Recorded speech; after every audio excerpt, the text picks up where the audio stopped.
And we're back with another edition of the CMB Sports Show. I am your host, Braylon Brakefield. Sitting here with me is my friend and co-host, Cole Lepchitz. What's up, buddy? How are you? Yo. It is finally here. It is here. It is upon us. Week 0. College football, man. I'm so excited. Yeah, it's a different feel in the air when college football's back. Oh, my gosh, man. Like, I feel like the year has started. Like, baseball, basketball is great. We get like the playoff or whatever, like in January. But it's like there's like a deep sadness throughout those footballless months, and then we get the spring games and whatnot, and we get all the recruiting talk. But I mean, it's like the fall is when it's time to come alive. I love it, man. It's my favorite time of the year. And it's here. Week 0 starts. It's this weekend, right? Yes, Saturday. Saturday at 12 Eastern, 11 Central. First game. Get your coffee, get your energy drinks. Vandy in Hawaii, they kick off at 1:30 in the morning. So be ready to stay dialed in for that whole game, because I'm sure it's going to be absolute fireworks with those two powerhouses going toe-to-toe on the island. Hey, if you're a Vandy fan, this is your Super Bowl. Okay, it's gonna be the only game on TV at that time. So you better bring your A game. Bring it home, Vandy. We need it. We didn't really talk about the UFC fight enough, I don't feel like, in the last episode, just because, in all honesty, I think it's one of the biggest moments in sports. Not just UFC, but all of sports. Like the pound for pound number 1 best fighter. He's on the road to being, he already had an argument, greatest UFC fighter of all time, and he just gets knocked out cold with a minute left. And, I mean, there was just so many, Leon Edwards standing afterwards, he says, he's like, dead, headshot, pound for pound, dead. Just right in the camera, which is one of the coolest quotes of all time from somebody that literally just kicked the soul out of somebody. So then, I finally got to watch the highlight of it, or the ending. Oh my gosh. I mean, it was so pinpoint accurate on his face. I mean, it was the perfect shot. It was the perfect leg kick. He just hit that Incredible. Stop button. And literally. What's even worse too is hearing them talk about Kamaru Usman afterwards. To where you saw where he's laying there with his eyes just wide open. He stands up and he was walking around the ring and you could just read his lips. He just kept saying no. No, this did not happen. Where he thought he won. He thought the fight had ended. He's standing there clapping, and then he's walking out of the arena, and at one point they're showing him on the ESPN broadcast, and he raises one of his arms to the crowd. Oh my gosh. He doesn't look like a guy that knows he just got beat. And then I mean, I wonder if he even knows now. He might not. How long does that There's no way he remembers anything about it. He's probably watching it on tape nah, man. Hey, bro, can you get this off? I don't know what this is. This isn't funny. You know what I mean? He's hey, we got to give joke. He's probably living a month ago, He's hey, we got to train for this fight, right? All of his buddies are nah, man. You need to just go ahead and move on. And he could have just so many people knock on Adesanya for the way he fights, point fighting, to where he does enough to win, 3 rounds, and then he just kind of avoids the loss. If Usman does that, he wins this fight easily. Instead, he stayed in the pocket, tried to fight, and it cost him. His trainer was telling him, just keep doing what you're doing. He should have said, you've already won 3 rounds, just secure the bag, secure the victory. Right. And he just didn't. I get that with fighters. You want to fight, right? You want to get in there, you want to get that knockout. But I feel like a lot of the best fighters, statistically, wins and losses, play that smart. I'm going to play the points. I'm going to make him frustrated. I'm going to get my shots in, and then I'm going to make him miss. Like, I'm going to focus on, I'm going to win it and then not lose it, if that makes sense. Yeah. So, like I know it's a different sport. I know it's totally different, but you can still have a similar strategy, just like, Floyd Mayweather. Like, that was his whole deal. Like, he played for the points. You never really could hit him, but he would hit you. And I mean, it worked. And then, there's dudes in the UFC that do it too. So like, I just don't, and especially in a title fight, like, I feel like you should, which I guess, thinking about it, most title fights are pretty boring. So, yeah. I mean, I guess that's why, because they're both good. And they don't really have anything to prove, really. Like, they don't really have to, like, you want to be the exciting guy, so you get the title shot. Once you already have the title, then it's like, yeah, who do I really have to impress? I'm just here to win and just try to hold the title for as long as possible. Right. Yeah, no, that's a good point. And I do love in the UFC watching heavyweights go at it, because especially like in a title fight or a main card, because they are so, I mean, not scared isn't the word, but like they are very aware that one shot from this dude and I'm dead. So they are just tippy-toeing around each other, and it is so funny to watch these massive humans tippy-toe around each other and try to take each other down. And like, I don't know, it's just because you watch some of these dudes fight and they're like throwing haymakers, in the fights before, and then they get to the big fight and they're just, yeah, a little don't more hit precise. me. It's so weird. It's so weird. It was huge for Leon Edwards too. He lost to Usman a couple years back, and they dropped him completely out of the rankings, to where he had to win 9 straight to get back to him. And really, I mean, that was him basically just showing, like, he earned that shot. He went through the gauntlet to get back to Usman. And then he's already 30, so if he loses this fight, he's not getting another title shot. Like, he'll end up just being a middle card guy, even though he's really good. And he was kind of the first person, like, when they started canceling stuff. He had a big fight against Masvidal. They got canceled because of COVID. Because he's from Birmingham, wherever that is. Not Birmingham, Alabama. The other Birmingham. Yeah, Birmingham, England. Yeah, I think they don't put emphasis on the H. I think it's Birmingham. But it's spelled like Birmingham. But they basically, he didn't know.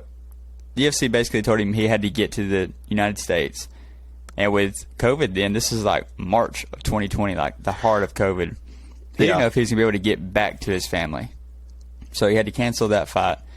And then since then, he's just kind of been punished, and people have just been passing him. So if he doesn't win this, like, this fight's a life changer for him. Oh, yeah. Like, now he's the champ, to where he would have never got this shot, really. Yeah. But, I mean, it's the greatest sport there is. It There's is, nothing dude. cooler. It is so exciting. Lock 2 dudes in a cage, and just whoever's better comes out. I like it. I mean, I'm with it. Like, it's growing on me. I've kind of, probably before, I would watch like John Jones, back in the day, and McGregor back in the day, and the Diaz's, and I'd watch them. But I guess like 2020, I just caught on for some reason. I don't know if it's because we started playing UFC, like the video game, but now, especially when I was living back home, I'd come over like every pay-per-view and we'd watch it. So, I mean, it's so exciting. I just wish it was like every week. I know they have fights every weekend, but it's not always the same every weekend. Yeah, there's just so much to keep up with, like so many fighters, because they're rotating 40 fighters in every weekend, every other weekend. Yep. And you might see, like on a good year, the dude fights 3 times a year. Most time it's like twice a year. But we can touch on some baseball too. The Yankees are not dead anymore. We showed a little bit of fight. Took 2 from the Mets, which I don't know if you noticed this. So it's supposed to be we went from the Blue Jays to the Mets. We're supposed to have Manoah the last game of the series versus the Blue Jays. We beat him. Then we were supposed to get Scherzer and DeGrom. So Scherzer pitches, and then DeGrom doesn't. They throw Taijuan Walker because they said that they wanted to space them out. Why would you want to space out Scherzer and DeGrom? I don't know. I don't even think that their like schedule coming up is like tough. You know what I mean? It's Where not. they have. I was looking at their last month, and their last month is substantially easy, or easier than like the Braves. I was just comparing them. So I mean, there's really no reason to separate them. In my opinion, it doesn't really matter when you're in season who pitches when, because they're still going to pitch. You know, if you have a 4 or 5 man rotation, they're still pitching. You know, so if you have if you say you have 2 aces like they do, and then a third really good guy, why does it matter who's pitching when? I just don't get that. I would rather stack them up, because then it's just, you can almost count those as two dubs pretty much. Yeah, so I get it a little bit, like if you want to go first half of the season, just because, like if you make DeGrom or Scherzer your number 1 and DeGrom like your number 3 or 4, then you can avoid going on like long losing streaks, because you have an ace going like true. every 3 or 4 games. But it's coming up, like it's almost playoff time. Like we've got 2 months left and the season's over.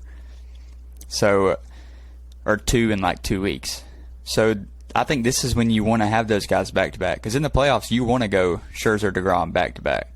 Right, and you want them with the Braves on your tail like they are. You want Scherzer and DeGrom to throw as much as possible. Like you want to try to lock in wins as often as possible. And I mean, if they don't do that, that's on them. Like that's just stupid, because the Braves are coming. I mean, they're 8, or I guess they're 9 and 1 in their last 10 after today's win.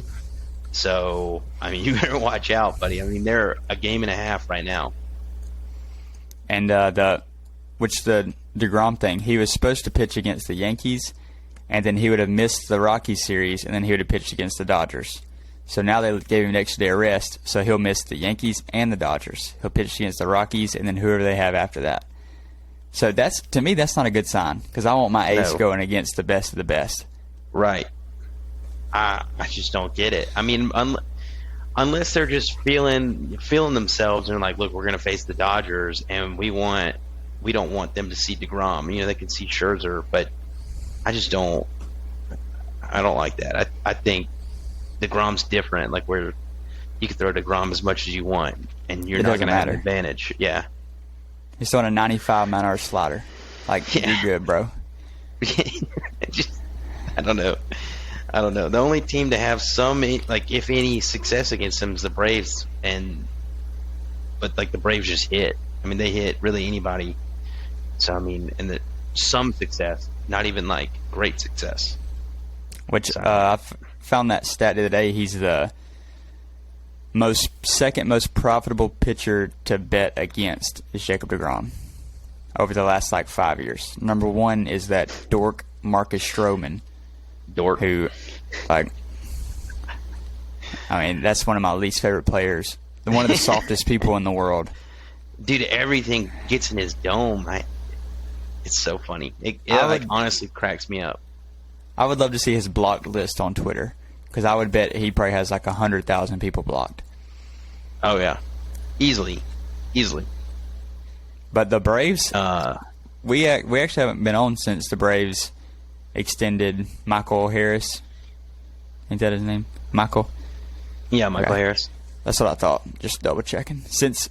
Because we've number been talking about it. Yeah, they're doing it the right way. Yeah, they found a way to extend a core. Yeah, you draft well, and then you take those prospects, you bring them up, and if they have success, like you can tell that Michael Harris is going to be a professional for a long time. Lock him up before he even creates this like demand for himself.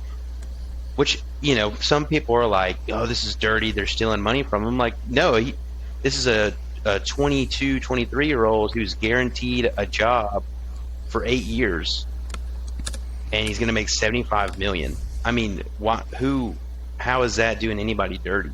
You know what I mean? Like, nothing is promised. So if you can get guaranteed money that quick, personally, I would take it. I think you got to take it. Good for both. I think it's good for both parties. It's not like, for like Acuna, a little different. Like, obviously, that dude's going to be, like a generational talent.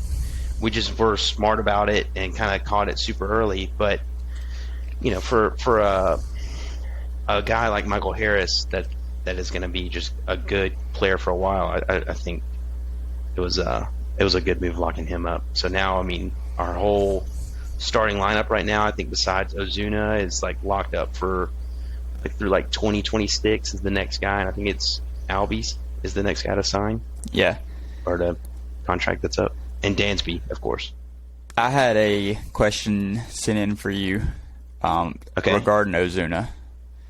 All right. Do you think that with the young talent that the Braves have brought up, do you think that pushes Ozuna out of the lineup? And this person is a Braves fan, so they were hoping it would push Ozuna out of the lineup. So and this was before the DUI, too. Okay, so with the DUI, I tweeted it. I said, cut him. Just get rid of him. Cut your ties. He's a good hitter. He hits the ball hard when he hits it. That's great. Okay, he's a decent piece in the lineup. But I would say, especially when I can't remember his first name, Demerit gets back. He was hurt. He was the first guy we brought up this year. Whenever Travis, he gets back, is that his name? Travis Demerit, yeah. Get rid of Ozuna. I just don't even like him as a person, honestly. I mean, he just has been in so much trouble. He's good with energy in the dugout and whatnot. That's fine. But there's no need for him when Demerit gets back, or bring up Drew Waters or something like that whenever he's ready. So I don't know. It's just frustrating. After the DUI, you see him in a lineup, and you're like, what? What? In what profession? What other profession can you get a DUI and come back to work? I mean, usually that's no questions asked, you're gone. So I don't remember what he was charged with, but I remember Kentavious Caldwell Pope was playing for the Lakers. He could only play in home games, and he had the whatchamacallit, house arrest anklet on his ankle while he was playing. That's crazy.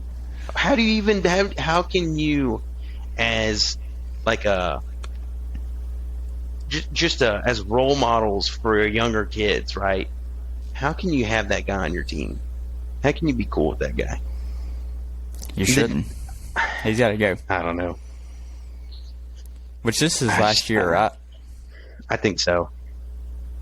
I think so. He would probably just let him walk. Sound like a 2 or 3 year contract, 2 or 3 years ago. It was one of the years he signed a 1 year contract his first year, and then we re-signed him for a couple more years. I think this is it. But I mean, that's good. Touching on baseball, there. You got anything else? Braves coming up on the Mets. I hope they catch them and pass them. Game and a half. I appreciate the Yankees kind of taking control for us there. Yeah, they had me worried, man. For each game, I was like, let's kind of make something happen. You see the Yankees have been playing a lot of small ball too. I like that a lot. You're struggling, but dude hits a double, bunt him around, hit him around, just play the game. I like seeing that, especially the way our rotation and bullpens have been all year. Just get 4 runs and you're good. Yeah, exactly. You don't have to score 8 a game. Just get 4. Let them take care of it. Yep. But other than that, we've got a big college football episode.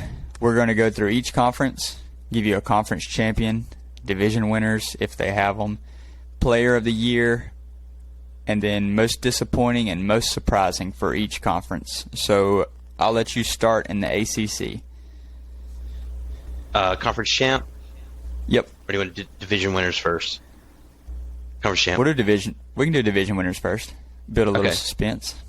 So division winners for the ACC. For the Atlantic, I got Clemson, and the Coastal, I got Miami. Same. I've got Clemson and Miami. Cool. What's next?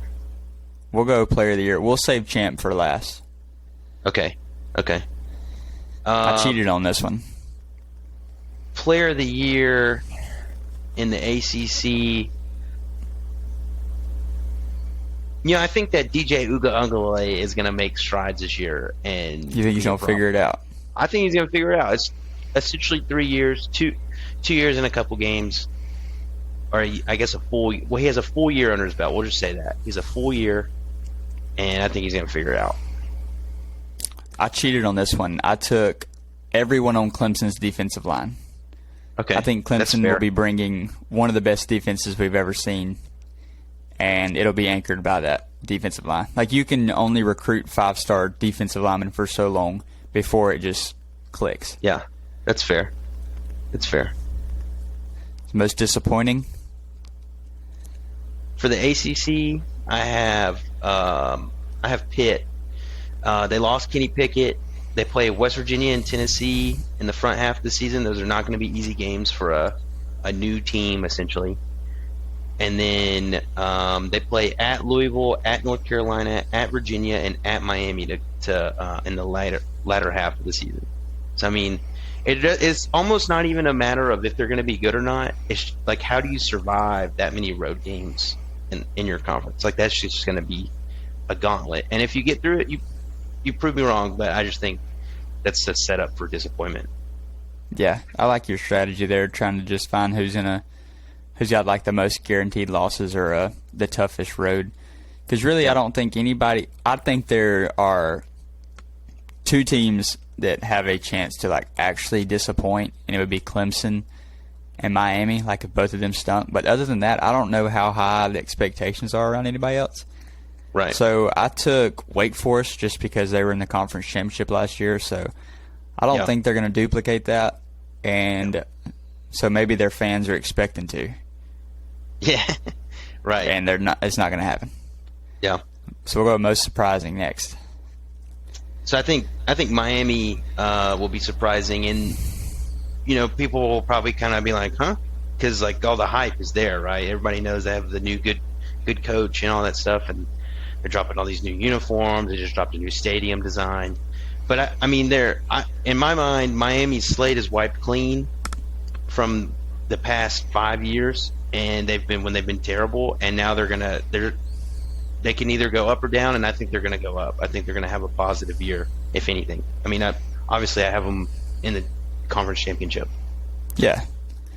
I think the hype has been built up a little bit around Miami too, which I don't necessarily think that's a bad thing, because I think that's helped drawing in transfers and stuff to where nowadays like, you pull in the right transfers, you can make an impact immediately.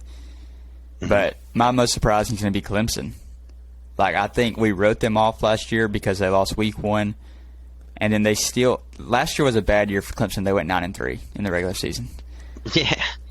Like, I think they're going to go undefeated and run the table. I think they're going to bring back one of the best defensive units we've seen in a long time. Yeah. I don't know if it'll be Georgia good last year, but I could see it rivaling like the Clemson from a couple years ago and some of those Alabama teams. So I can see their defense being good enough to put them in the Final Four. Yeah, I agree with that. So you want to go Big 10 or Big 12 next? Let's go Big 10. Let's make it easy. Okay. Yeah, this one will be a no-brainer. So the Big 10, it's the East and West. The East is the Ohio State. The East is the harder part of the conference. It always has been. It always will be. But Ohio State is just head and heels better than everybody else. And then the West, I was kind of stumped. I'm going to be honest, I took the easy way out. I took what the experts took on this, because I just was like, I do not want to research these teams this deep, so that's on me for being lazy. But I got Wisconsin, and they are supposed to have a really good defense. I think their offense is supposed to struggle, but I mean, I don't even know what they're competing with, because like Nebraska was they're middle of the road. They have a new quarterback coming in, so I mean, I guess they're kind of a question mark. And I can't really remember who else is even in that division. I think Minnesota's in there, and Iowa State and Iowa. So Iowa maybe, but I'm going to say it with my chest. I'll say Wisconsin. Yeah, I'm taking Ohio State, which, like you said, that's the harder side. That's the side with Michigan. If they were smart, they would move Michigan to the other side and just let both of those programs try to flourish.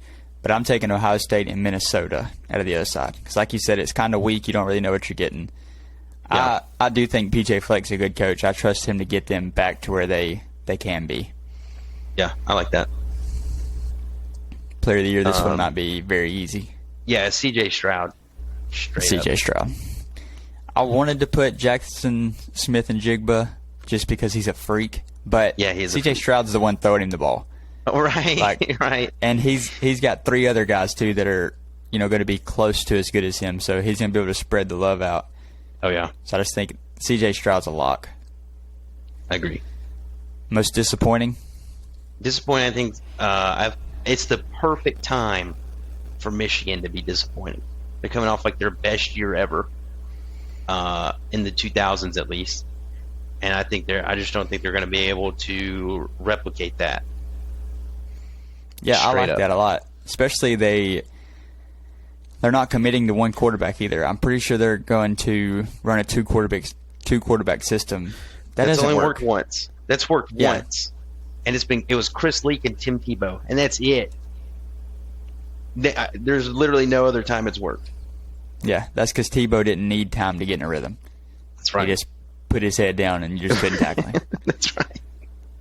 Mine, I kind of went the same route as I did in the ACC. I'm taking Iowa just because, at one point they were ranked like number 2 last year.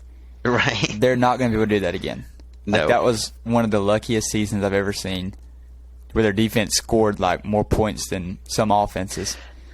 And you just can't replicate that. So I think they'll be disappointed this year. Most surprising? Oof. Most surprising. Actually, didn't have one written down, but I feel like Penn State will be decent. I don't know if that's my most surprising team though. I feel like they're in a good spot though. They're kind of just in the middle of the pack and on the tough side. So I'll say Penn State. They have Auburn. They go to the road at Auburn. That would be a big win for the program if they were to win it, of course. But we'll say Penn State just because. I don't know. I feel like they can only go up. I feel like they haven't been good. I don't know. I could be wrong. Yeah, I feel like they have. I don't think they're ranked top 25 right now, and I think they're going to have a top 15, top 20 roster. But I'm taking Minnesota just because I think they're going to win their division. So I think that would be a surprise. Yeah. If they end up winning 9 or 10 games, that'll be a shock to a lot of people. I like that. I like that pick. Big 12. Big 12 don't have divisions. So who do you think is going to be 1 and 2? So this one's tough. Big 12 is literally wide open. I wanted to say Oklahoma, but then I also feel like Oklahoma is imploding on themselves.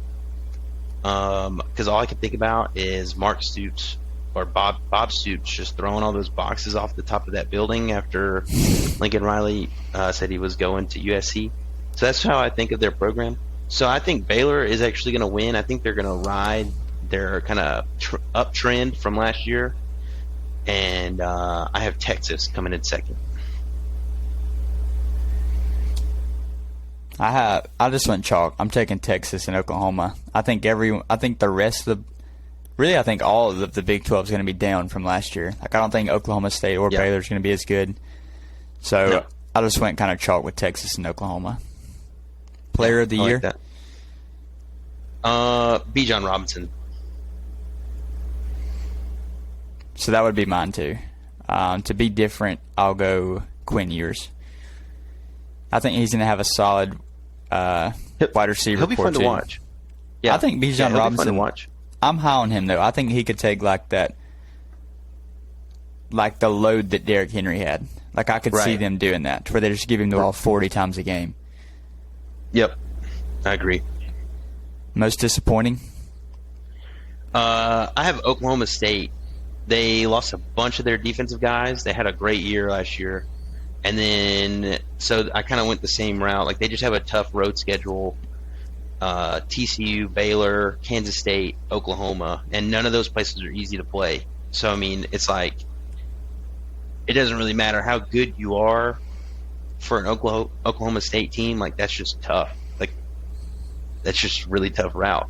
So Yeah, I think I it's like another that pick. kind of avenue for disappointment. I'm actually taking Baylor. I just think Baylor was another team that was right there at the end, and I just think it's going to be tough for them to like duplicate what they did last year. That's kind of been my motto with all three disappointing teams so far. But Yeah. what about your most surprising? Most surprising.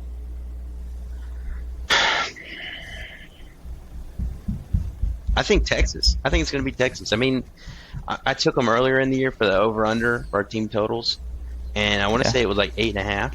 I mean, I think they crush it. I think they lose to Alabama early, and then that's almost like a wake-up call. Like, hey, because I think it'll be close. I think people are saying I think they're like a 20-point favorite or something. Is that accurate? I haven't seen it yet. I can't remember for sure. I don't know if it's even out yet, but I would assume they'd be like a 14 or something. I think it'll be a close game, middle of the day. It's going to be hot. I think that's like a wake up call to Texas. Like, hey, we're here. Like, we're good. And then they'll kind of just go through the Big 12. So I think it'll be a surprise. Yeah, that's this weird to me that game is going to be played at 11. It's Fox. Don't you think? Like, I kind of figured that was going to be like the primetime game. Texas versus Alabama when Texas is supposed to be good again? It was, when the LSU played Texas, and Texas wasn't even good that year. Joe Burrow's, Heisman year. Yeah. It was a night game. So it's like, I just don't get it. It's going to be like 103, too. So, like, it's just so frustrating. But it is what it is.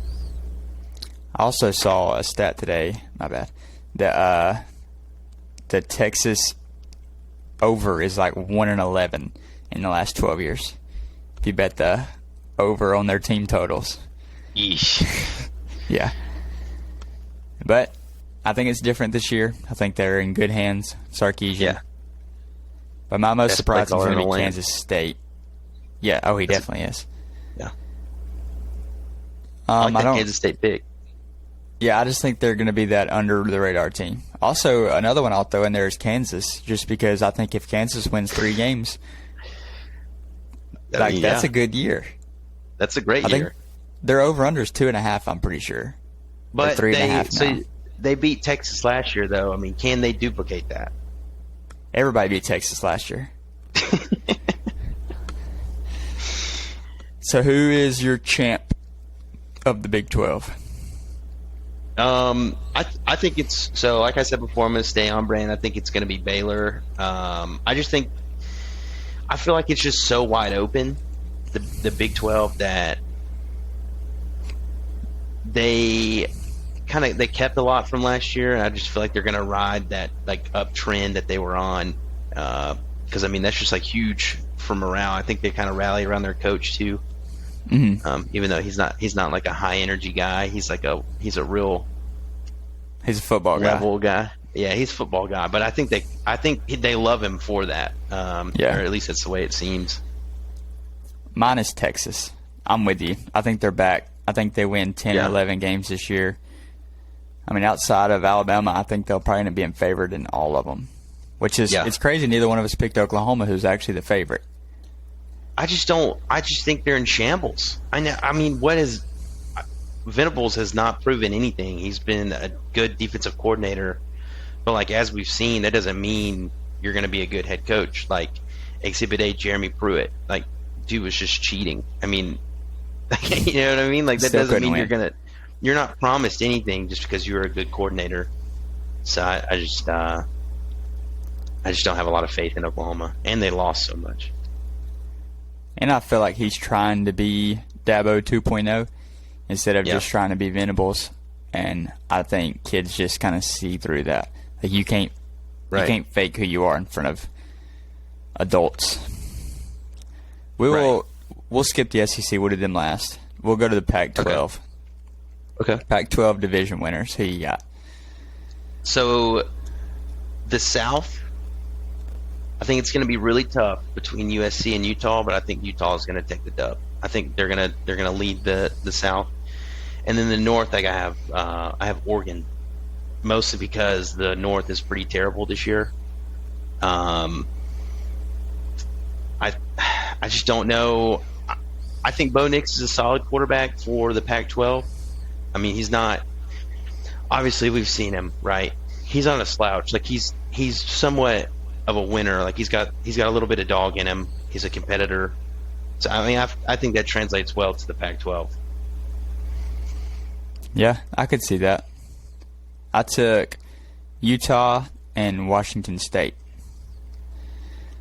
Which Utah, the polls coming out kind of scares me with Utah because, whenever I was going through all of my team totals, that was one that stuck out to me was Utah, 8.5. Yeah. And I saw everything they were returning, and they won 9 straight games once their starter started in week 4 last year. So they're bringing back their quarterback, and they're bringing back a lot on defense, and they're older, and their win total is at 8.5, but they're ranked 7th in the country.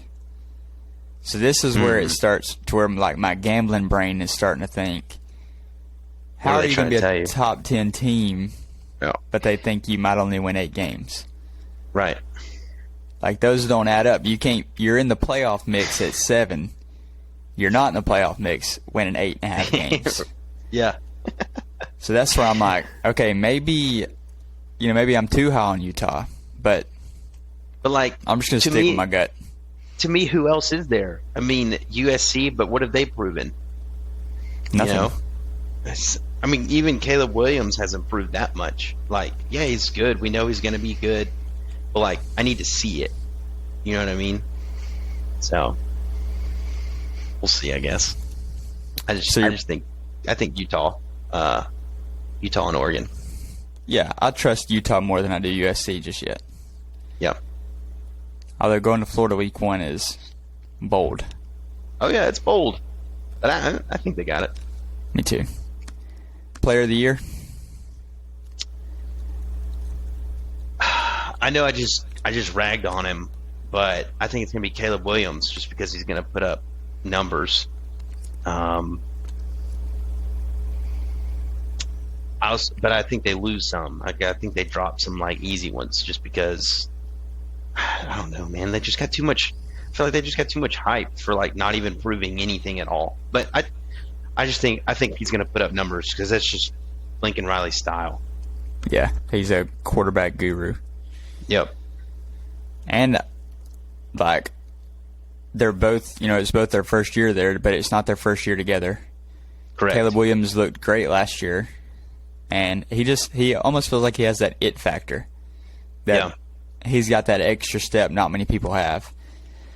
So I like that pick. That's actually, when I first thought of this, that's what I thought of, but then I went to another guy who's a very off-the-radar guy. I'm going with Cam Ward, quarterback at Washington State. He's a transfer from Incarnate Word. He would have been, so he ran the option in high school. They ran the wing tee, and he's got one of the best arms in college football. He had 1 rushing touchdown last year, 47 passing, 10 interceptions, and he was running the wing tee in high school. So he wasn't highly recruited. He didn't really get put on the map until last year when he did that. And now he's in the running for the Maxwell Award, or he's on the preseason watch list for the Maxwell Award, which goes to the best player. And so I think he started to turn some heads. I think he'll end up being a well-known name in the college football world for the year's over. Yeah. I like that. Most disappointing? I already tell you ours will be different here.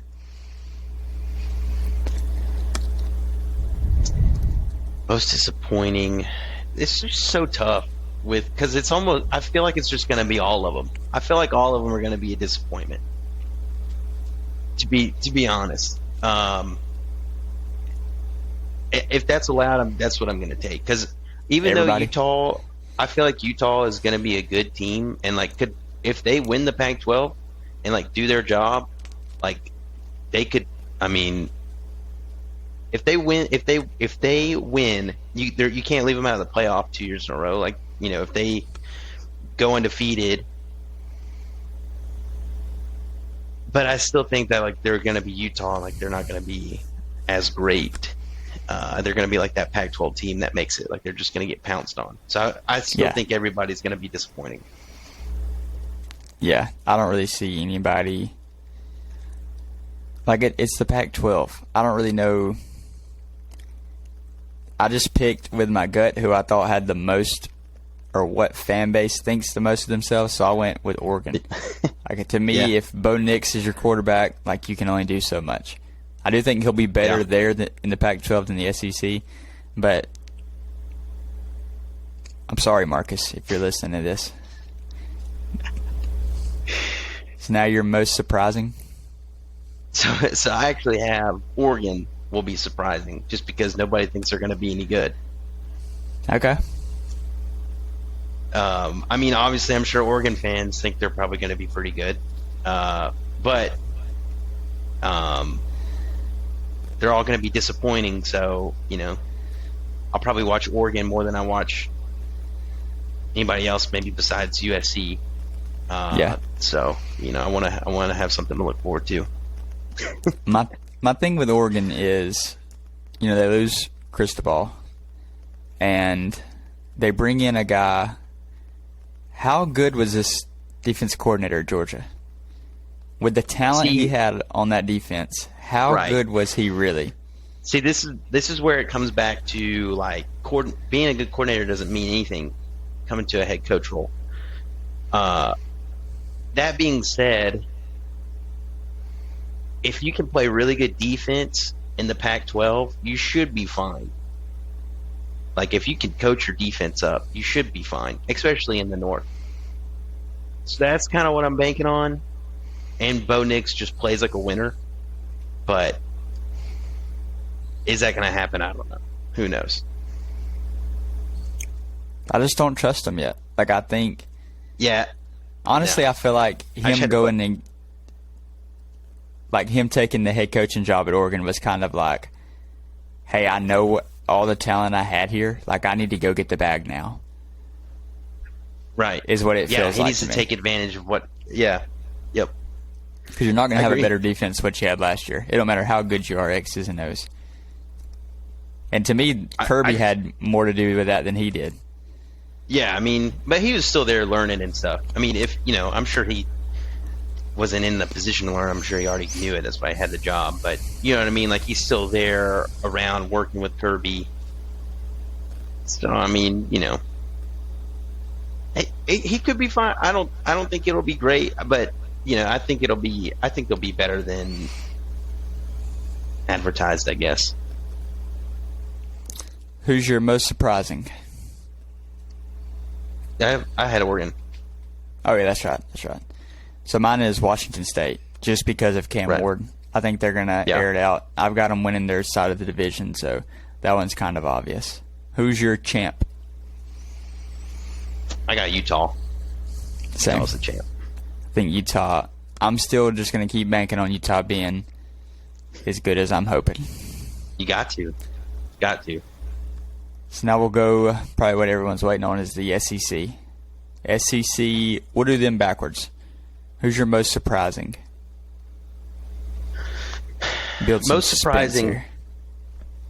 Most surprising for the SEC. It's really tough. I think it's going to be really tough for anybody to be super surprising in the West because the West is very deep. I mean, literally every team could beat anybody. So I think it's just going to be carnage. Like, after Alabama, it's just going to be carnage. Like, everybody's going to lose to everybody. So it has to come out of the East. And I wanted to say Tennessee, but then I remembered who I was and what's on my chest now. So I'm going to have to say Florida. I think Florida is going to be a surprising team. They start off with a good test with Utah. Even if they lose that game, they still have a chance to be surprising and beat some teams. The Georgia game is always interesting for the most part. And you still have statement games where you could come up and beat people and say like, hey, I'm here for what's the coach's name that they just hired from Napier. I just think that he's a guy that will translate well to Florida in the SEC East. Yeah. I think to me, Napier was the guy everyone has been waiting on for like the last 5 years. Like, where's he going? Yep. And I think he waited and he picked his spot perfectly, knowing he could come in and have this guy, Anthony Richardson, who is a freak of nature. He may not be the best quarterback in the world, but he is a freak of nature. And sometimes that wins games in college football. My most surprising is also Florida. I think that second spot in the East is up for taking. I basically thought the same way you did. The West is going to be like they're just going to tear each other up. The East needs some. Georgia needs a Robin somewhere. I think Florida is that team. Mm-hmm. Who's your most disappointing? Most disappointing from the SEC. We talked about it, and I can't remember who I said. Did I write it down? Was it Kentucky? I don't think I did. Was it Kentucky? I can't remember. How am I drawing up like this? You said Ole Miss. That's what it was. It was Ole Miss. They lost their best quarterback since Bo Wallace. So it's just going to be tough to produce with a new guy like that, like they did last year. I mean, last year they were a legitimate contender, all the way up until the end. I mean, they made the Sugar Bowl and lost to Baylor. So I just don't think they're not going to be able to outlast people like they have been offensively. I just trust Lane so much. Like, I think Lane is as good as they get as an offensive mind in college football. I just think this year is just going to be a little bit tougher. Mine is going to be Arkansas. I think, like we said, I think Arkansas thinks that they had a great year last year, and also Arkansas fans are the worst on Twitter. I see them going at Texas A&M. Arkansas went 8-4 last year. Texas A&M's been doing that for 10 years, buddy. Like, if you're going to bark at A&M, you better go 8-4 you've got a whole decade of catching up to do. So I think they think they're going to go I think Arkansas fans think they're the second best team in the West, and they're just not. No, they're not. I think they're going to be closer Arkansas to still going to be good, though. I think they're going to be good. I really do. They're going to be a really tough team to beat. I don't know. They've got a weird schedule. Whoever scheduled BYU in the middle of an SEC run, making them go all the way out west to BYU, that person hates Arkansas. Well, it's only like a couple-hour flight. I mean, it's not that far. Who's your player of the year? Player of the year. So I'm actually going to do a curveball a little bit. I'm going to say Will Anderson over Bryce Young. I think Will Anderson is about to be an absolute unstoppable machine the whole year.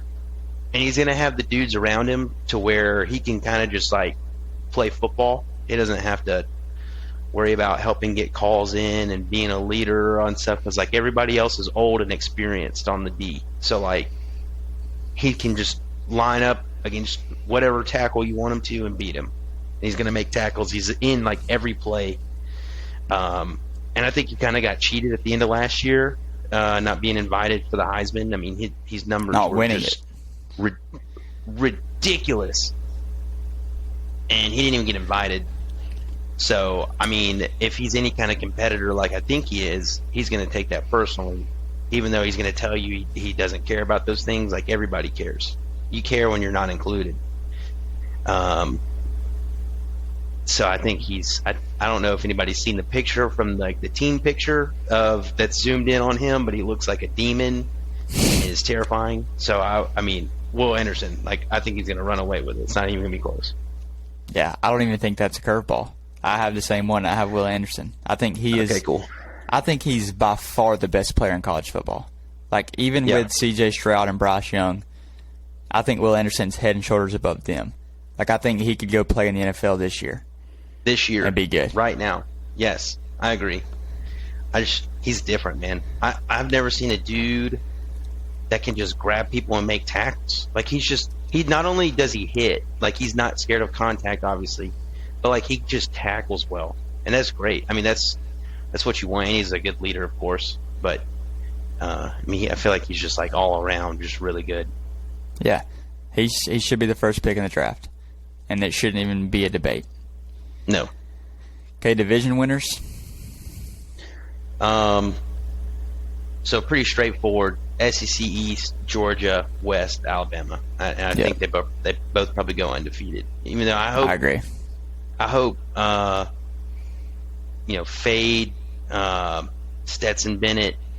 I hope he gets a couple L's just because like he's just too high right now. Which is fine. You won the national championship. Live your best life, but humble yourself. Stay humble. That's just my own personal bias. But yeah, I still think they're going to go undefeated, and same with Alabama. Yeah, mine's Alabama and Georgia. There's 5 teams this year supposed to be projected to be favored in every single one of their games. Alabama and Georgia are one of them. Yeah. Alabama's projected to be favored by double digits in every single game. Only them and Ohio State are that. So that's crazy. That's crazy. I mean, no surprise there. My champ is also Alabama. I went to go bet them the other day to win the whole thing, and they were like plus 150. So I just said, why would I even do this? Oh my, no. There's no return there. Like no, I have to wait all season to make $25. Right. No, not worth it. But yeah, I have Alabama as the champ as well. Okay, so now we'll do a Final Four, and then we'll give out some Heisman predictions. So I'll announce it like they would, backwards. So making the 4 spot for me, I think it's going to be Georgia. I know that's like just super boring, but it is what it is. Like they're going to be one of the best 4 teams, so they're going to make it even with a loss in the SEC championship. I think Clemson's going to be in that 3 spot because they're probably going to go undefeated as well. Ohio State and then Alabama. It'll be interesting watching Alabama and Georgia play back to back if it lines up that way. But I mean, that's just I think that the playoff, expanded or not expanded, it should be the best teams listed. There should be like no matchups considered or anything like that. It should just be that's the fairest way to do it. And I feel like sometimes they kind of skew that here and there, but yeah, that's my Final Four. I have the exact same Final Four. So, I mean, I'm with you. I think Georgia's going undefeated until the SEC championship game. The only thing that worries me about Clemson at 3 is if Clemson beats Miami in the regular season, I don't know if Miami will turn around and beat them in the conference championship.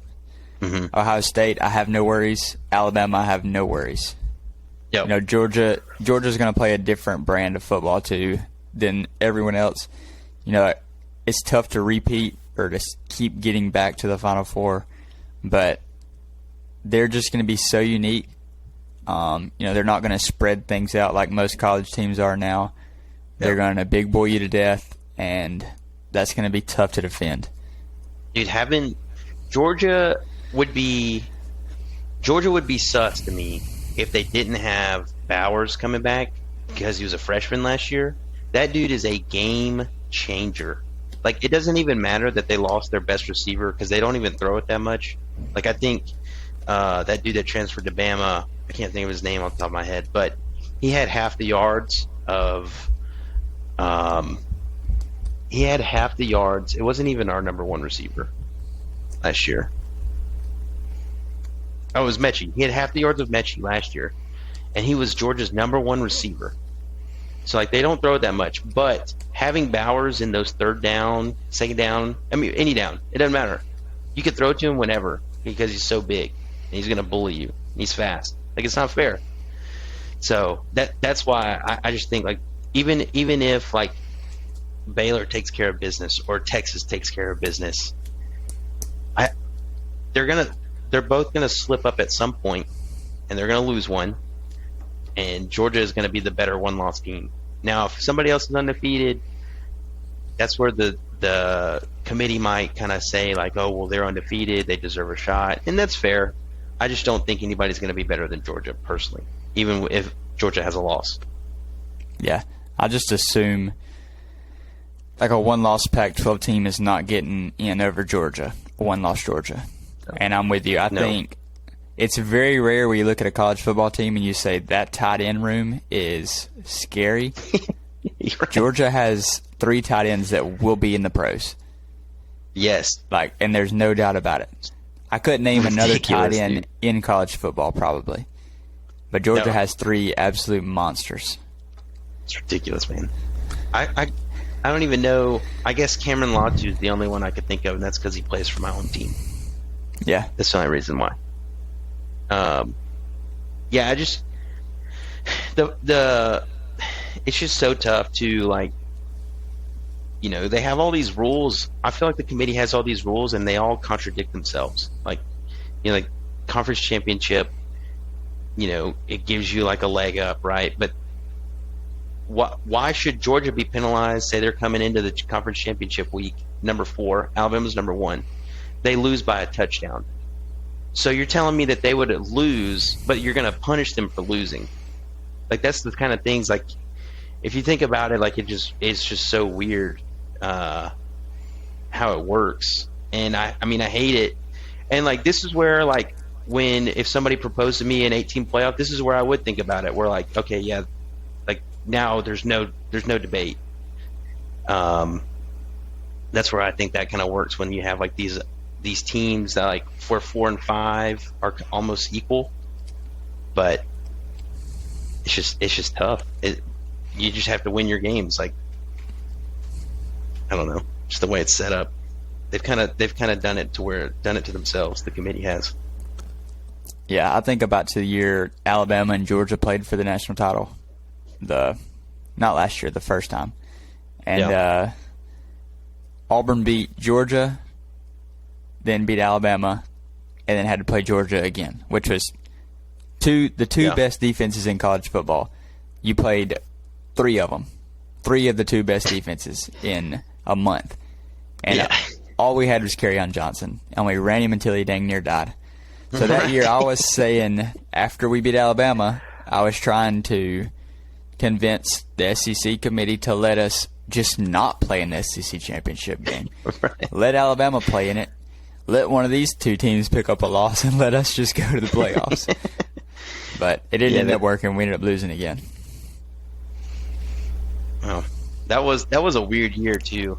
Like Alabama drops the loss to Auburn in the last game, still makes the playoff, and then wins it. Yep. But that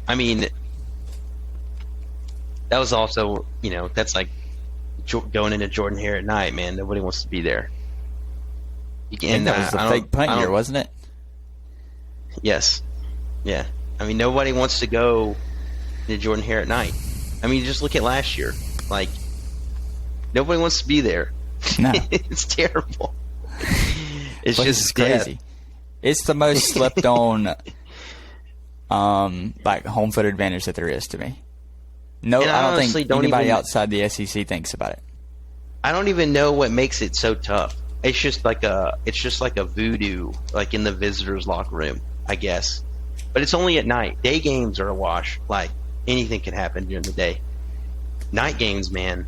I don't know if it's the swag that y'all serve or what, but it's just not good for anybody. That's how I knew it was football season today. I accidentally listened to Swag Surfing for over an hour at work. Like I didn't even realize it was on repeat. Just sitting there just working with Swag Surfing just on repeat. Getting ready. It's funny. But we'll close out with some Heisman winners. We'll give you a favorite and then a sleeper. Who you got?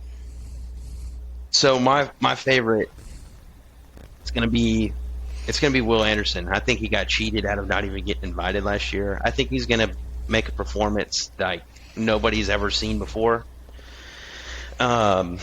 Defensively, I think he's gonna have like an actual historic year. For my sleeper, I'm gonna have Caleb Williams, just because. he's playing for the Heisman guru. I mean, we can just call it how it is. Like, the dude just he sends people to New York like yearly. So I mean, I don't think you can count him out. Yeah. My favorite is also Will Anderson. I mean, he's just the best player in football. He should have won it last year. My sleeper is Anthony Richardson from Florida. I think when you have a quarterback that's 6'6" and can do a backflip at 260 pounds, what more do you need? I mean, there's your Heisman winner right there. Is he built like Cam Newton? Like, is he like that kind of 6'6"? Yes. He's thick. Was he the video of the guy last year doing the backflip, like coming out of the tunnel or going into the tunnel, something like that? He's their quarterback. I know. Yeah, I know who you're talking about. He's a freak, and to me, like, just those big body quarterbacks that can move, you just let them run the ball, and like, there's not many defenses that they're big enough to stop a guy like that. Right. Yeah, I mean, you let him pound on you a couple times, like, he's going to wear you down. For sure. And if they mess around and win the East or finish, second behind Georgia, maybe at like 10-2, he probably should get it. Yeah. Yeah, I agree. Especially if he plays well against Georgia. I mean, just because if anybody plays well against their defense, like, I mean, you're good. You're a good player. Yeah. So, well, I think that wraps us up. Week 0 is upon us, man. Y'all make sure y'all stay up late, drink coffee throughout the day, get you loaded tea, whatever you do on Saturday morning. Starts early at 11 o'clock Central Time. Doesn't end till 2 o'clock Central Time on Sunday morning. Y'all, we got to pull Vandy through. We got to bring him back. For Braylon's sake. For Braylon's sake, he does not want him to pull it through, or maybe by 3. That's what I'm taking. My week 0 pick's gonna be Hawaii plus 6.5. Yeah, I'll bite. I'll take Nebraska to cover. Let's see what they are in Dublin. I think they're like 13.5 or 13 in Dublin. Yeah, I think this page I'm looking at doesn't say. Yeah, 13-point favorite. Yeah, I'll take Nebraska. I think I'd take the under there, just because I think that's going to be an absolute punt fest. Definitely under. Definitely under. But, all right, guys. Here it is. Let's go. Let's have a day Saturday. For all you bettors, I'm not going to name any names. Good luck. I hope it goes in your favor. And we're 1 week from SEC football, so let's get after it. Love you guys.